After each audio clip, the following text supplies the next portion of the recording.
revenit la Echilibru, sunt gazda dumneavoastră, psiholog Elena Harbor, iar astăzi ne întâlnim din nou cu doamna Aurelia Moraru, lector universitar, doctor în psihologie și psihoterapeut. Bună ziua! Bună ziua! Bine ați revenit în emisiune! Bine v-am regăsit! Astăzi aș vrea să vorbim despre confidențialitate. Toată lumea știe despre confidențialitatea la care este obligat psihologul să o asigure. Acum, există și exagerări, ca de obicei, privind ceea ce înseamnă confidențialitatea, totodată și o lipsă de conștientizare a ceea ce presupune confidențialitatea. Exact. Dacă puteți să ne lămuriți și pe noi, așa, cam care sunt limitele, pornind de la ceea ce scrie efectiv în lege și să dezvoltăm un pic câteva exemple ca să fie cât mai clar pentru toată lumea. Da. Confidențialitatea este una din regulile de bază ale oricărui psiholog, fie el psiholog clinician sau psihoterapeut. În intervențiile noastre de evaluare a diverselor persoane în scopul medicinii, atunci când aceste informații ne sunt solicitate de către medicii psihiatri sau în scop juridic sau pentru instituțiile de învățământ, ori pentru anumite persoane când doresc să obțină o pensie pe caz de boală. Acestea sunt evaluări pe care noi le facem, în urma cărora, bineînțeles că vom concluziona toate informațiile relevante obținute cu scopul pentru care aceștia au venit într-un raport pe care noi îl numim raport psihodiagnostic. Dar în afară de această activitate, ca și psihologi, mai efectuăm și consiliere și psihoterapie. Pentru toate aceste intervenții, ca și pentru dezvoltare personală care se practică în grup, este firesc ca înainte de a stabili relația, să ne amintim această regulă de bază a confidențialității, lucru pe care îl vom spune încă de la prima ședință. Există o anumită ordine. În primul rând, încheiem un contract prin care efectuăm consimțământul informat și cu această ocazie vom spune tot ceea ce noi putem face pentru acea persoană și bineînțeles să exprimăm punctul de vedere legat de competențele noastre și de limitele noastre, că orice profesie are și o limită. De asemenea, vom fixa frecvența întâlnirilor, numărul de ședințe, taxele și vom vorbi și despre confidențialitate. Ce înseamnă aceasta? Informațiile pe care noi le obținem la raportul de evaluare de cele mai multe ori sunt cunoscute și de o terță persoană. Adică de profesori, de diriginte, de inspectorat, de medicii cu care colaborăm sau de organele judiciare ori de judecătorie. Și în cazul acesta explicăm limitele confidențialității. Îi cerem acordul. În situația în care avem consiliere și psihoterapie, atunci tot ceea ce se discută în cadrul acesta psihologic rămâne doar între psiholog și client. Ar fi firesc nu numai psihologul să păstreze secretul celor discutate, ci bineînțeles și clientul. De ce vă spun lucrul acesta? Pentru că știți că între psiholog și client se creează o anumită alianță fără de care consilierea și psihoterapia nu poate să aibă succes. În această alianță, psihologul este suportul acelui client pe tot parcursul echilibrului. Prin urmare, ca și psiholog, tu nu judeci. Nu ești avocat, nu ești judecător, nu ești polițist, ești acolo să înțelegi motivația sau motivațiile care au determinat suferința sau comportamentul acelei persoane și asigurăm persoana de aceste aspecte. Însă vom vorbi și despre posibilitatea ca uneori prin lege să nu putem păstra anumite secrete. și îl vom informa încă de la început. Da. Ne întrebăm care sunt acestea. Absolut. Ar putea să fie ideea de suicid, Da. ideea de ucidere a altor persoane, ar putea să fie dorința de a face rău sau de a-și făcut un plan pentru o anumită infracțiune. Ar putea să fie abuzul părinților asupra copiilor, care trebuie întotdeauna informat cel care răspunde de copii mai departe decât familia. Cine e? Statul. Protecția copilului. Da. Prin urmare, este firesc să informăm persoana și aparținătorii de toate aceste situații, când psihologul nu încalcă confidențialitatea, dar prin codul deontologic este obligat ca să informeze organele respective despre anumite situații care, bineînțeles, aduc daune ființei umane. Pentru că ne întrebăm ce este codul deontologic pentru cei care nu știu. Reprezintă un ansamblu de reguli și prescripții care sunt stabilite de Colegiul Psihologilor din România în conformitate cu regulile internaționale pentru reglementarea comportamentului psihologului în cadrul activității sale de evaluare, consiliere și sau psihoterapie. Prin urmare, și psihologii la rândul lor sunt, dacă nu din propria conștiință, obligați, iată, prin acest cod deontologic să respecte confidențialitatea și, bineînțeles, multe alte reguli și principii, dar tema de astăzi este cea de confidențialitate. În situațiile pe care le-am descris mai devreme, atunci noi nu încălcăm codul, dar suntem obligați prin lege să informăm anumite organe, anumite instituții despre ceea ce se petrece în sufletul și în personalitatea celui care apelează la serviciile noastre, evident dorindu-i binele lui, Exact, dar și binele comunității în general. Exact, pentru că zona aceasta de confidențialitate este făcută să protejeze persoana. O protejează prin a păstra secretul ca altcineva să nu poată să profite de vulnerabilitatea sa din acel moment, dar în același timp o protejează când aduce la cunoștință forumurilor care pot schimba situația, cum este în cazul abuzului față de copii. În relația de cuplu se pune. Dacă, de exemplu, vine o femeie și spune că este abuzată în cuplu și se demonstrează abuzul, suntem obligați să anunțăm? În relația de cuplu se întâmplă următorul lucru. Formatorul meu ne-a explicat că în cuplu niciodată dumnealui nu lucrează cu un singur partener. Prin urmare, este firesc să-i chemăm pe amândoi, că de-aia este consiliere de cuplu. Dacă totuși unul dintre aceștia nu vine, pentru că nu agrează ideea de consiliere și de psihoterapie, sau, așa cum mulți spun ei, nu cred în psihologi că i-ar putea ajuta. E firesc ca noi să ajutăm doar partenerul care apelează la noi, dar să discutăm ceea ce am spus mai devreme. Tot ceea ce discut eu cu dumneavoastră rămâne aici și nu doar eu păstrez confidențialitatea, ci și dumneavoastră. Pentru că dacă mergeți acasă și spuneți, psihologul mi-a dat un feedback despre faptul că în acea situație tu, soțul meu, ai greșit, practic acela se poate supăra, se poate chiar răzbuna și pe undeva acesta nici nu reprezintă adevărul total.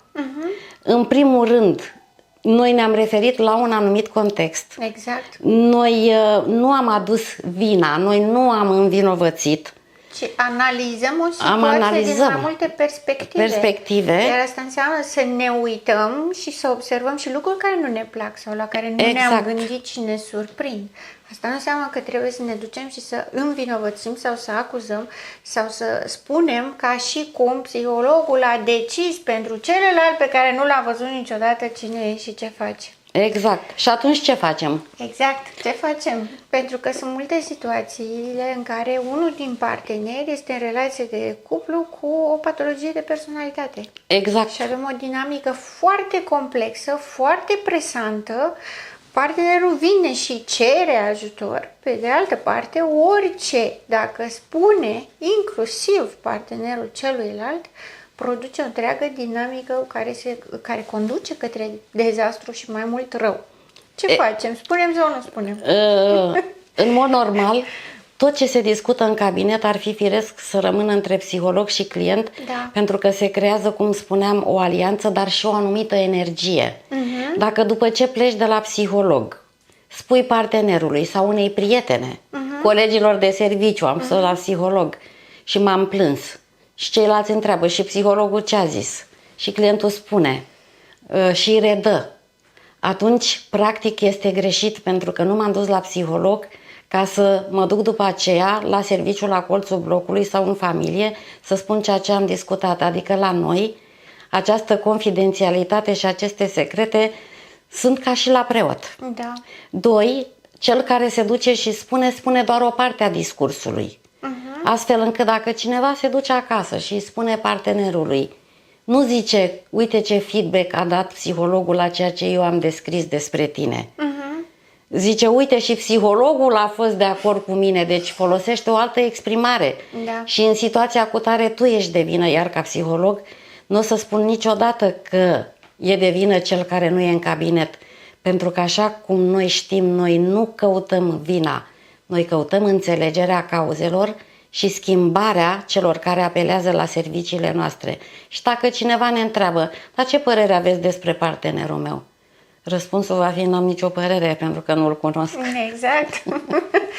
Dar dacă s-ar pune problema unui abuz... De care abuz? Fizic, un abuz emoțional, fizic, sexual? Sunt situații în care cel care a fost abuzat sexual a anunțat poliția, pentru că și acesta se numește de fapt tot viol. În situația în care femeia nu dorește. N-am cunoscut și cazuri inverse în care femeia a abuzat bărbatul din acest punct de vedere, chiar dacă or fi. Iar pentru abuzul fizic și emoțional, da, de aceea există acel serviciu 112, ei anunță, nu noi. Ei, nu noi. Ei. Și dacă vine abuzat, folosim generic termenul de abuzată, pentru că în ultima vreme s-a cam răsturnat și se mai întâmplă și invers.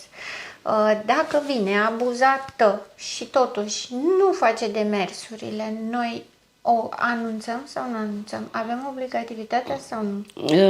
Îi punem anumite întrebări acestei persoane dacă s-a gândit să facă anumite demersuri și dacă și-ar dori și dacă ar avea temeri din acest punct de vedere. E adult.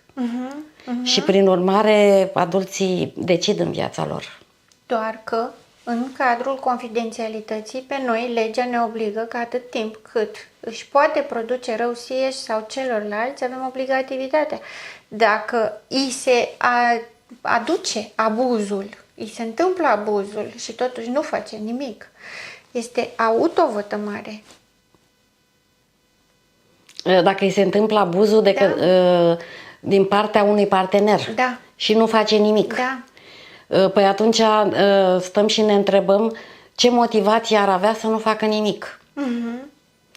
Este vorba de un mediu foarte toxic și de o relație toxică. Și poate că dorește sau speră să scape ușor de acel individ. Fie el bolnav, fie manipulator, fie narcisist. Și poate ar vrea ca să scape de o răzbunare a acestuia în cazul în care ar renunța anumite organe și ar vrea să rezolve acest lucru într-un mod discret, folosind o anumită diplomație. În schimb, psihologul are darul de a o conștientiza că anumite lucruri nu se schimbă, iar în cadrul acestei relații toxice poți să ajungi la epuizare, la un fel de burnout care poate să meargă până la sinucidere. Exact. Și este păcat să stea în calitatea de victimă. Absolut. La fel este și vis-a-vis de consumul de droguri. În mod special pe adolescenți, tineri adulți. Părinții nu știu că există un consum de droguri. Este trecut de 18 ani. Noi în relația terapeutică știm. Ce facem? Anunțăm sau nu anunțăm? Din experiența mea am constatat un lucru cu trecerea anilor. Este de dorit când lucrăm cu un minor să lucrăm și cu familia. Absolut. Și într-un mod, cum spuneam, mai diplomatic, 19. să dăm de înțeles, să întrebăm dacă știe sau, cel mai bine, lucrăm cu copilul pentru ca să respectăm și codul deontologic de așa manieră încât să-și asume, să fie sincer, să fie onest și să discute el cu părintele despre comportamentul său acesta adictiv. Iată că am avut mai multe diferențieri de cazuri din realitate care se întâmplă și sunt multe, că de asta și întrebăm. Și după cum vedem, confidențialitatea nu e tot timpul la fel. În unele situații ne obligă, în altele putem, cum ați spus și mai devreme, să aducem partea asta de, hai să zicem, convingere a victimei să dezvăluie singură. Că e femeie, că e bărbat, mai puțin contează. Dar confidențialitatea noastră include și a spune și a nu spune. Da, exact. Pentru că mie, de exemplu, mi s-a întâmplat în cazurile cu copii mai mari, care sunt adolescenți spre tânăr, să procedez exact așa și să obțin consimțământul victimei, ca să zic așa, să spună părinților. A fost de acord cu condiția să spunem împreună. Și am spus împreună și am reușit și am ajuns la un punct comun, pentru că până la urmă confidențialitatea nu e un blestem. Exact. Și apoi vedeți că aici sunt două situații pe care le urmează psihologul privind etica. Că știm cu toții ce înseamnă etic. Da. Înseamnă a respecta o anumită moralitate și anumite principii, adică până la urmă deontologia vine să pună în practică ce a susținut filozofia, morala. Da. Morala e de domeniul filozofiei și deontologia este de domeniul practicii. Da. Prin urmare, uneori psihologii urmează lucrurile descrise în codul deontologic stipulate și noi numim asta etică plafonată, adică asta scrie, asta fac, nu scrie asta, nu fac, scrie să anunț abuzul unui părinte la protecția copilului, o fac dacă cineva vrea să se sinucidă, anunț, pentru că așa scrie în codul deontologic. Însă mă întreb cum procedăm noi când în codul deontologic nu sunt descrise toate situațiile, pentru că nu? Da. Viața socială e dinamică și codul deontologic se va adapta mereu diverselor transformări din societate. Exact. Atunci noi vom aplica o etică, îi zicem noi, pozitivă. Nu e descris în codul deontologic ceea ce ar trebui să facem, suntem puși într-o dilemă, pentru că se întâmplă ceva despre care noi nu avem informații și nu avem reguli. Și atunci, fie ne consultăm cu colegii noștri cu mai multă experiență și în cazul acesta păstrăm confidențialitatea, fiindcă încheiem un contract și cu acel coleg și în același timp consultăm și persoana dacă este de acord să ne mai consultăm și cu altcineva ca să avem consimțământul scris. Exact. 2. Ca și psiholog mă gândesc la a face bine ființei umane chiar și în situații la limită. Exact. Când eu, prin ceea ce fac, aș putea încălca oarecum ceea ce este descris în codul deontologic sau nu știu dacă aș încălca sau nu, dar nu știu dacă fac bine, că în codul deontologic nu este descris. Și atunci eu îmi voi folosi informațiile, înțelepciunea, abilitățile care le am, consultarea cu un coleg, documentarea, de așa manieră încât eu ca psiholog să vin în sprijinul ființei care mi-a solicitat ajutorul.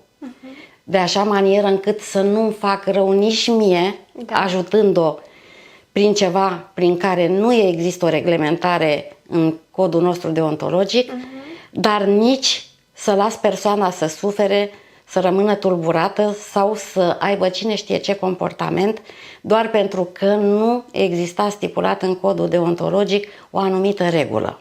Exact. Ca atare, nu vorbim despre bătut în cuie și nu vorbim despre rigiditate.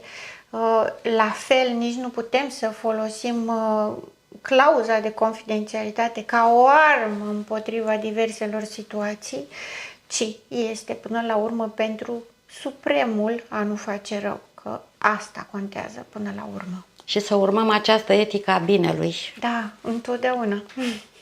Vă mulțumesc foarte mult pentru informațiile acordate astăzi și vă mulțumesc și dumneavoastră că ați fost astăzi alături de noi. Ați aflat și dumneavoastră cum vedem noi confidențialitatea, pentru că este foarte importantă și niciodată nu trebuie interpretată rigid, limitativ, nici ca o armă, nici ca o manipulare, nici ca o amenințare, ci este pentru protecție și, cum spunea și doamna psiholog, etica pozitivă. Vă mulțumesc și până data viitoare rămâneți în echilibru.